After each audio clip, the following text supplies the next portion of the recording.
Let's move to another story, and no excuses for returning to this.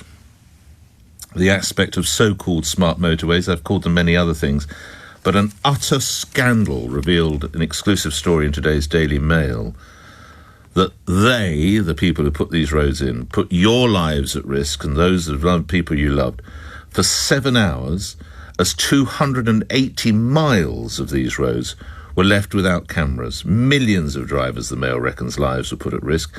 The system controlling these hundreds of miles had to be rebooted following a glitch. It was out of action, as I said, for 7 hours, including the evening rush hour.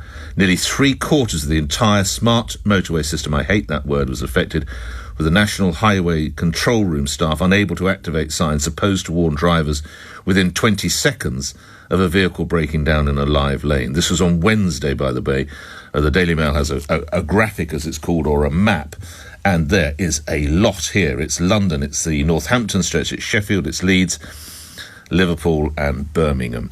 Claire Mercer is with Smart Motorways Kill, an organisation seeking a judicial review.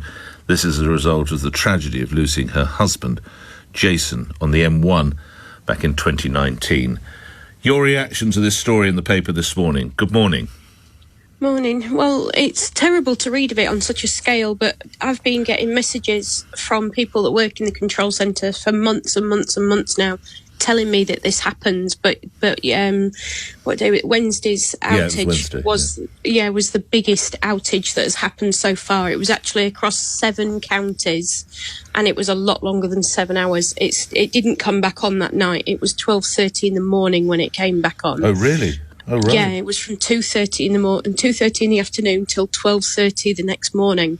So it was actually a lot longer than 7 hours. I asked the Daily Mail why they said 7 hours, and they said that's what they were told by Highways England, okay. the management. So it was actually a lot longer than that. But it was stomach churning. I was just sitting there receiving email after email telling me it's still not back on. We've got no cameras.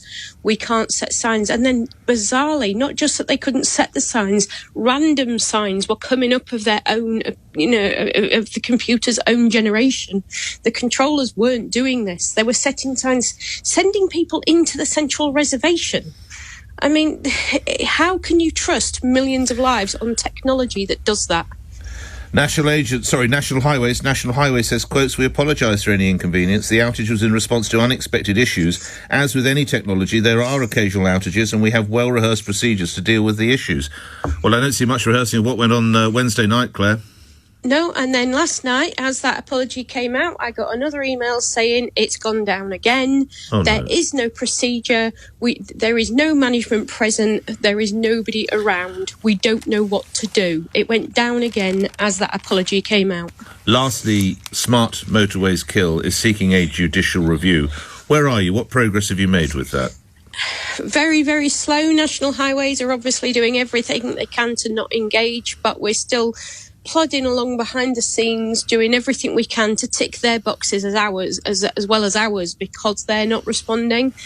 I'm still waiting a court date. It's been 3 years. The first thing I did is set this in motion after my husband was killed. It's been 3 years and we still haven't got a date, but I am not giving up.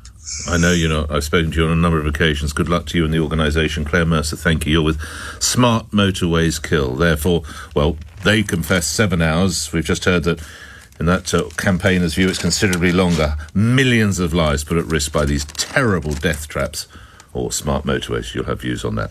9:46 LBC News headlines read by Simon Conway. The environment